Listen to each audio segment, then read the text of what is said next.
Hola, ¿qué tal amigos de Entorno Veracruz? Un gusto poder estar nuevamente con ustedes, ahora con la presencia de un amigo, un experto en cuestiones electorales, el licenciado Javier Hernández, quien nos va a platicar precisamente de temas relacionados con los momentos que vivimos actualmente en este gran apartado del ejercicio democrático, de la condición de una sociedad que defienda sus instituciones democráticas. Y con la experiencia que tiene Javier, sin lugar a dudas, será una charla amena, puntual y que nos dará toda una visión y una experiencia. Javier, bienvenido a Entorno Veracruz, un gusto estar contigo. Muchas gracias, Oye, pues Luciano, un le gusto. entramos a materia, Javier. A lo que nos gusta. Tú estás en el apartado de la consultoría, Sí, desarrollando precisamente actividades en esta área de la acción pública y jurídica. ¿Qué nos puedes decir al respecto? pues de entrada la materia electoral es, como tú bien lo sabes, es apasionante, ¿no?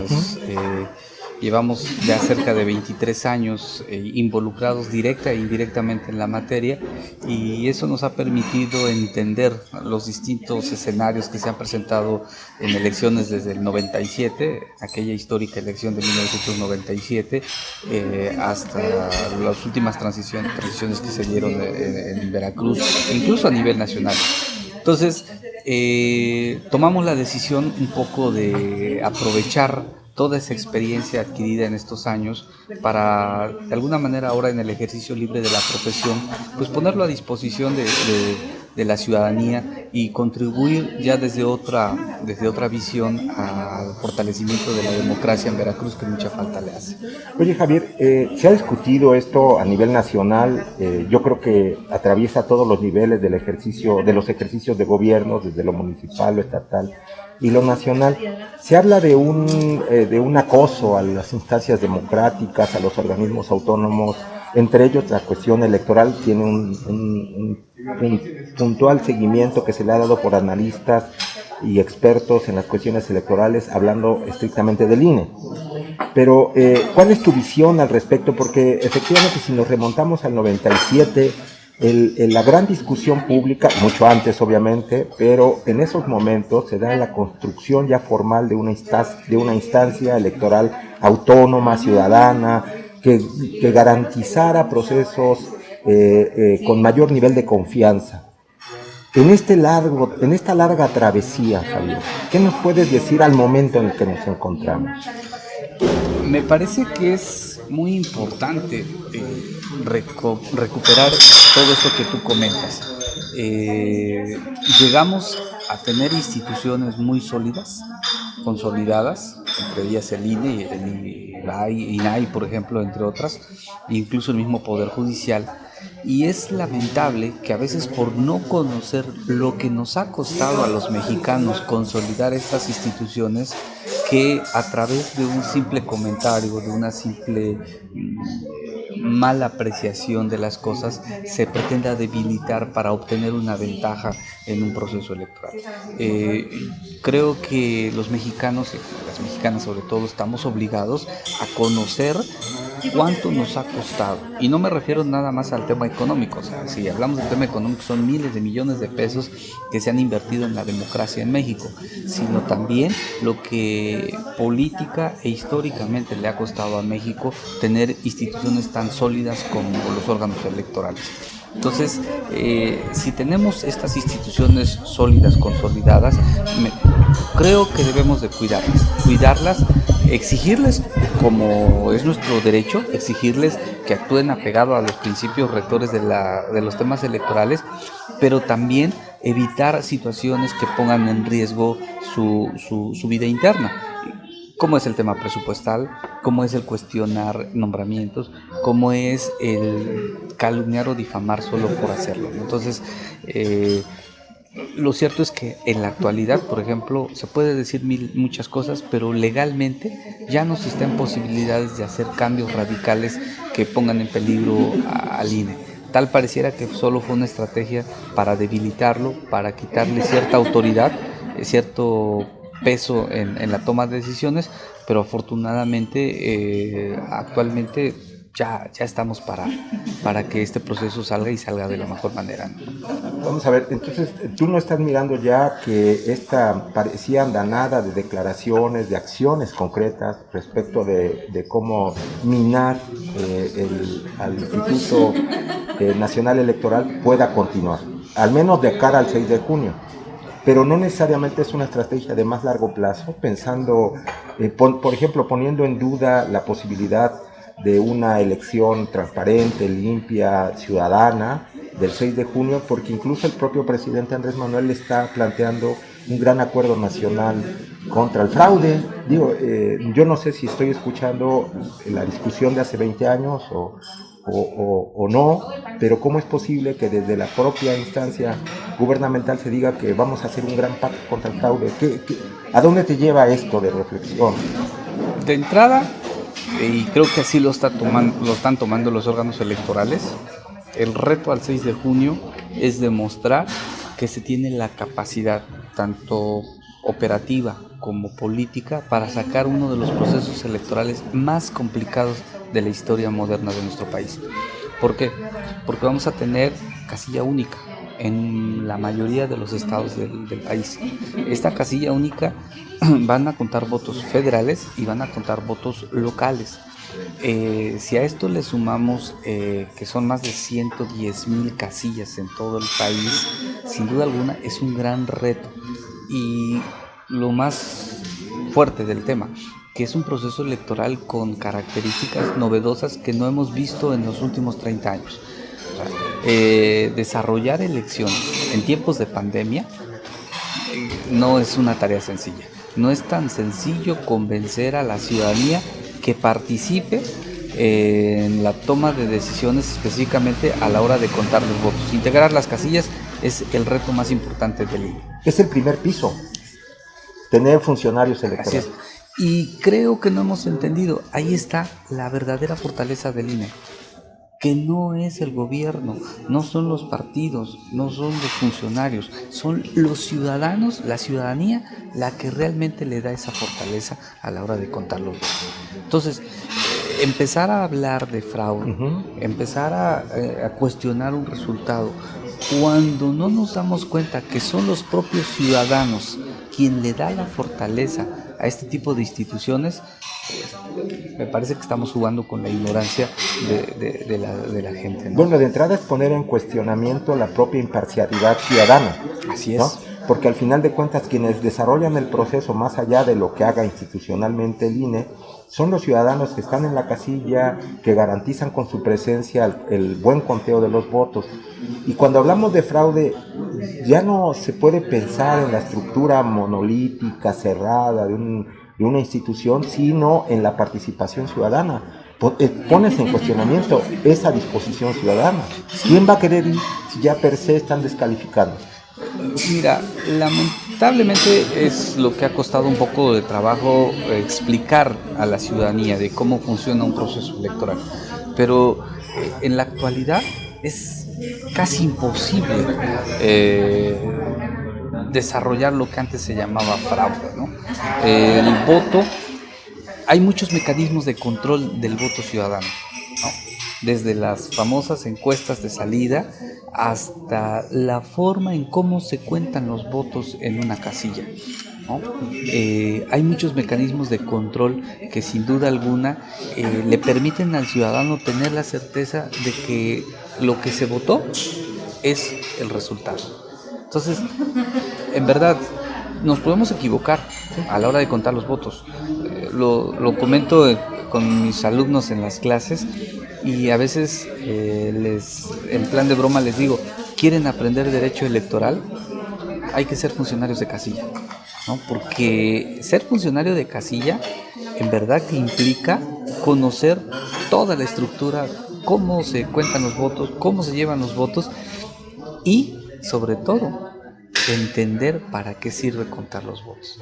Entonces, actualmente, quien diga que se va a generar un fraude de tal magnitud que no va a haber certeza o veracidad de la voluntad ciudadana, me parece que no está conociendo, no conoce realmente lo que es un proceso electoral, ¿no? Ahora, un proceso electoral que sin duda su primer piso es ciudadano, insisto, más allá de las estructuras institucionales que para tal efecto se han desarrollado y que tanto históricamente nos han costado a la sociedad mexicana, a todos, para decirlo en lo general.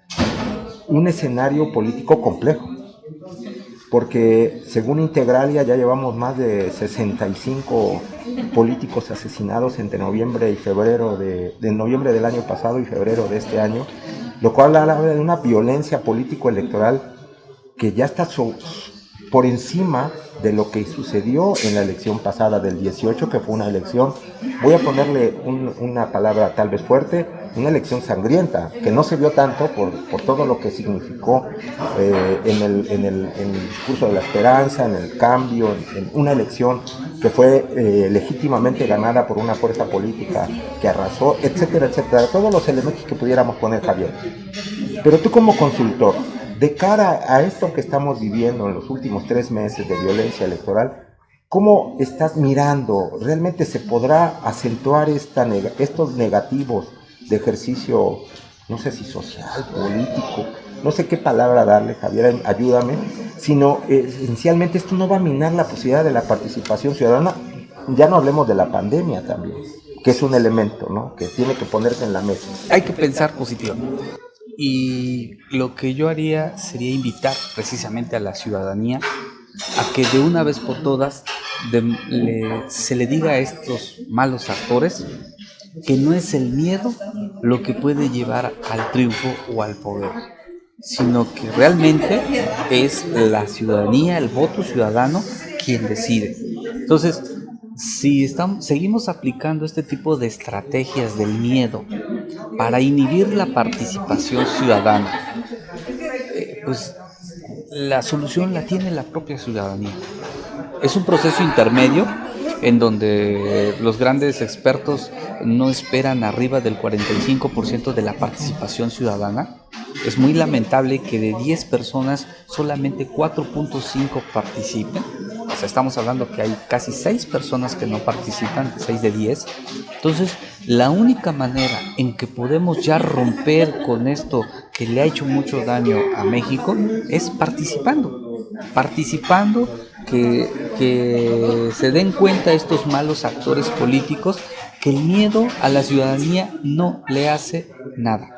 Entonces, cuando la gente participa, cuando las democracias se vuelven más participativas, los resultados se legitiman.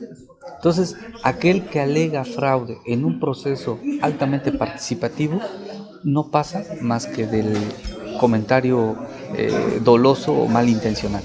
Entonces, creo que la solución está en la ciudadanía. En la participación, tú miras, por lo tanto, que en este marco de condiciones, donde hay una crisis de salud, que no sabemos qué tanto nos va a llevar hasta el 6 de junio, se calcula que sí, llevamos un poco más de 3,5 millones de vacunados, hay todavía una distancia grande para poder generar condiciones de mayor seguridad de salud. Tenemos un problema de violencia que ahí se está mirando en la muerte, en las víctimas, no solamente por muerte, sino también por agresiones contra políticos. Y tenemos una crisis económica que está marcando también en la ruta de cómo se va a participar. En este 45% que algunos expertos dicen que puede haber de votación, no habría esta parte última que tú dices, de legitimidad, de garantizar que no haya fraudes, que haya mejor seguimiento de las acciones públicas electorales. Realmente estamos en un inter de inflexión, en un momento de inflexión para la vida de las instituciones democráticas. Lo digo porque tenemos la elección más grande de la historia. Así es. Hay 15 gubernaturas en una elección intermedia federal, ¿no?, que se supone siempre baja, pero que de alguna manera se ha mantenido con ciertos niveles de tranquilidad en los últimos 20 años, vamos a decir, para ponerle de tiempo. Pero en este sentido tenemos 15 gubernaturas en disputa a nivel nacional, el Congreso, la Cámara de Diputados federal, y obviamente también en todos los estados hay elecciones de diputados locales y muchas presidencias municipales. No tengo el dato exacto en este momento. Lo que es cierto es que la vorágine electoral está allí. esperamos que haya participación, pero con estos tres elementos que te comento, tú la ves desde desde tu experiencia electoral, desde tu consultoría, la revisión de los datos, tú la estás mirando, Javier. El referente más cercano que tenemos son las elecciones locales del año pasado, ¿no? Entre ellas Hidalgo, por ejemplo. En medio de la pandemia. En medio de total pandemia, en octubre, si no mal recuerdo.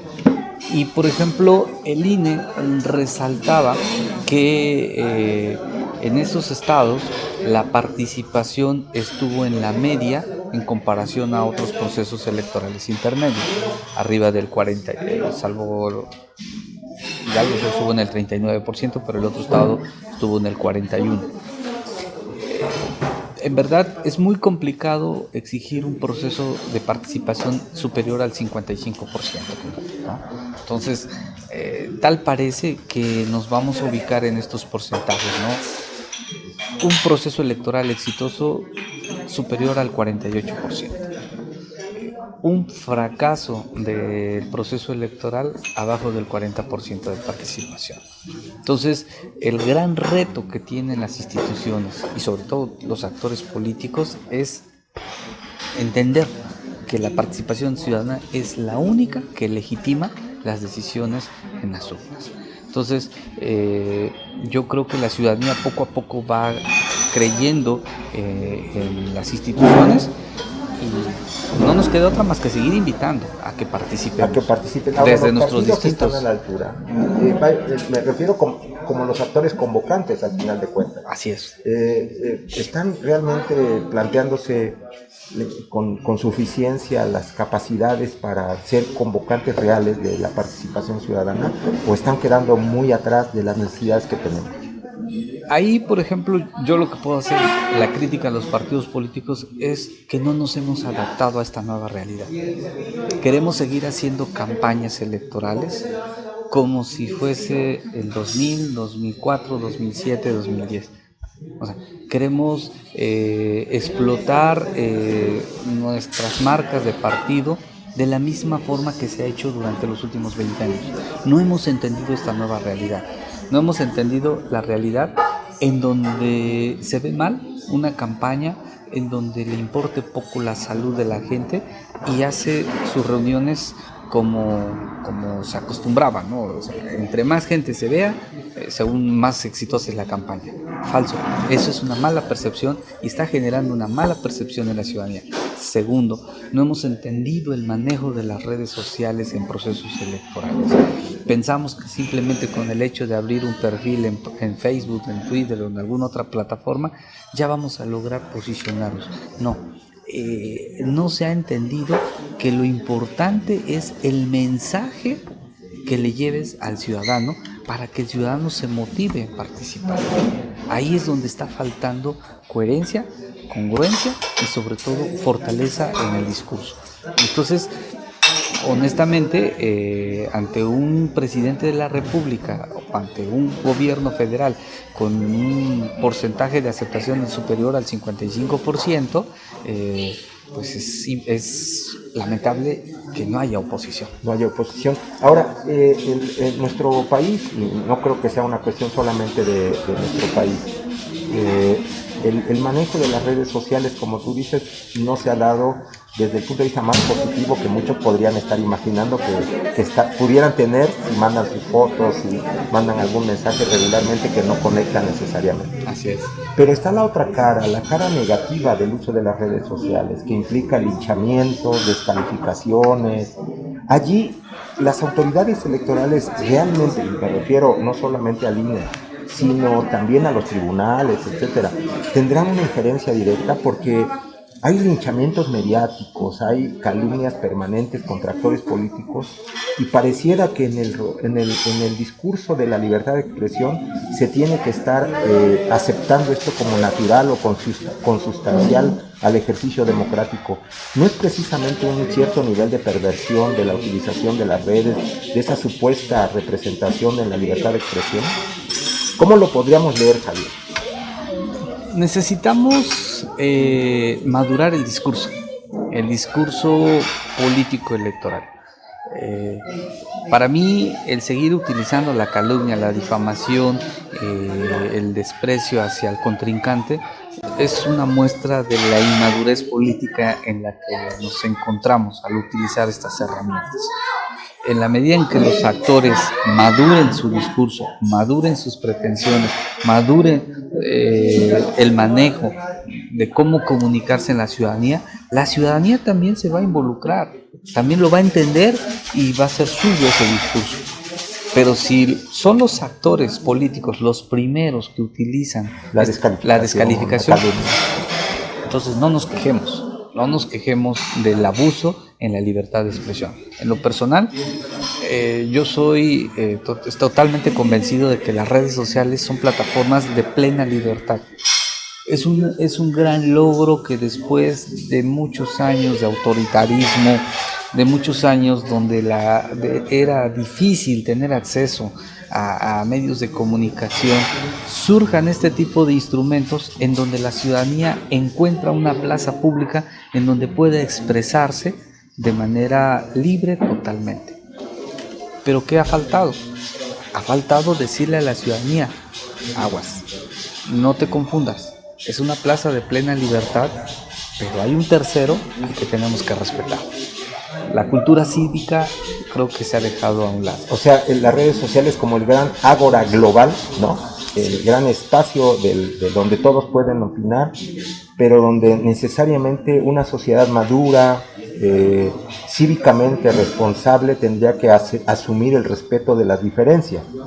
La libertad no significa que puedo hacer lo que quiero, ¿no? La libertad significa que tengo que saber decidir qué nos conviene y qué no nos conviene. Estoy plenamente convencido de esa filosofía. ¿Por qué razón?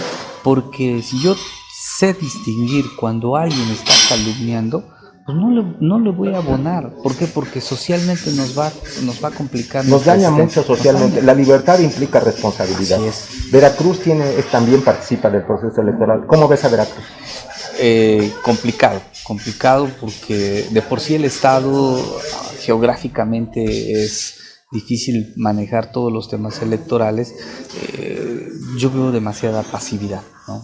Estamos a menos de 3 meses para que se dé la jornada electoral y es un proceso electoral demasiado falto de participación, ¿no? Creo que los actores políticos ya tendrían que estar trabajando en una forma más dinámica de hacer política, ¿no? O sea, ¿nos falta madurez democrática?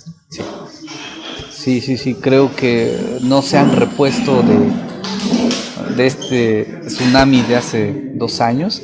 Y cuando decimos esto son todos, los que ganaron y los que perdieron. Sí. El gran reto que tienen los que ganaron es demostrar por qué ganaron. Y es curioso que a unos días de que se inicien los registros de candidatos, no sabemos qué métodos utilizaron para seleccionar candidatos, ¿no? Ahí es un tema que hace falta conocer, ¿no?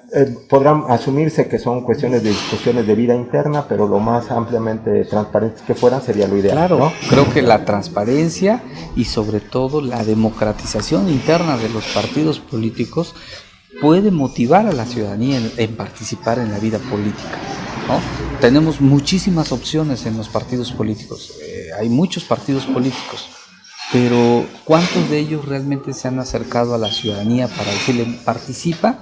Porque aquí sí hay democracia y esta democracia la vamos a exigir hacia el exterior. Oye, yo apurando cerrar el tema electoral para darte una pregunta de momento nada más, que no tiene que ver necesariamente con los asuntos electorales, desde tu expertise como abogado. Por el bien de todos, dice el presidente, primero los pobres, y me parece para mí en lo personal una frase muy acertada. Pero en el momento en el que nos encontramos de coyuntura electoral, por el bien de todos, una elección pacífica, seria, democrática, responsable y de altura de miras, diría yo, porque nos conviene a todos consolidar esta idea. ¿O cómo la ves? Sí, totalmente. Si realmente queremos que la democracia beneficie a los más necesitados, si realmente queremos que la democracia nos consolide como sociedad, tenemos que darle los cauces que nos han funcionado. Y los cauces son los procedimientos electorales en los que tenemos una amplia experiencia. Entonces, el desgaste postelectoral o el desgaste después de la jornada electoral, lo único que nos puede llevar es a que la gente no confíe en las instituciones. Que sería desastroso. Desastroso totalmente. ¿Por qué? Porque no confiar en las instituciones, con todo respeto, es no confiar en toda la historia de nuestro país en los últimos 30 años. Con todo lo que nos ha costado. Exacto. Entonces, y precisamente a eso quería llegar al final para terminar esta charla. El tiempo nos come, Javier. Sí. Acaba de haber una manifestación del presidente respecto a una decisión de un juez en cuanto a la reforma de la electricidad. Pareciera, dicen algunos, un ataque a la autonomía judicial, ¿no? Del Poder Judicial. ¿Cómo la miras tú como consultor, como conocedor de los temas? Preocupado, un poco preocupado porque pareciera que no se ha entendido lo de pesos y contrapesos. La división de poderes es algo que históricamente viene a consolidar los estados modernos y que las últimas teorías lo único que nos dicen es tiene que haber un poder judicial fuerte porque el poder judicial es el único que puede dar razones para evitar el autoritarismo. O sea, si lo que nosotros preferimos es la razón de la autoridad o la razón del derecho, ahí está la diferencia entre tener un poder judicial débil o un poder judicial fuerte. Entonces, no voy a negar, y yo creo que nadie en su cabal juicio va a negar, que como en todos hay jueces corruptos, hay vicios en el procedimiento, pero simple y sencillamente descalificar el actuar de un juez sin conocer los procedimientos, me parece que eso es lo riesgoso para que se aplique la razón del autoritarismo. No conozco al juez, pero sí conozco su trayectoria y es una persona que se ha especializado en el tema, es uno de los pocos jueces especializados a nivel nacional. Lo único que hizo fue lo que le marcaba el librito, o sea, no se inventó nada. Todos sabemos que el juicio de amparo es un juicio que protege los particulares frente a la autoridad. ¿Sí? Entonces, decir que le causa sospechosismo que ahora estén protegiéndose a los particulares, entonces, hasta ahorita...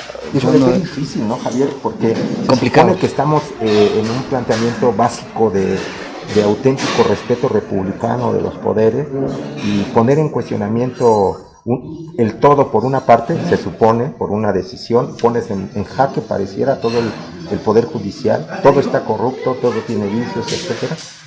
Es muy complicado para nuestra vida de pesos y contrapesos, para nuestra vida republicana, creo yo. Volvemos a lo mismo, o sea, todos los días acuden a los tribunales cientos, miles de ciudadanos en busca de justicia.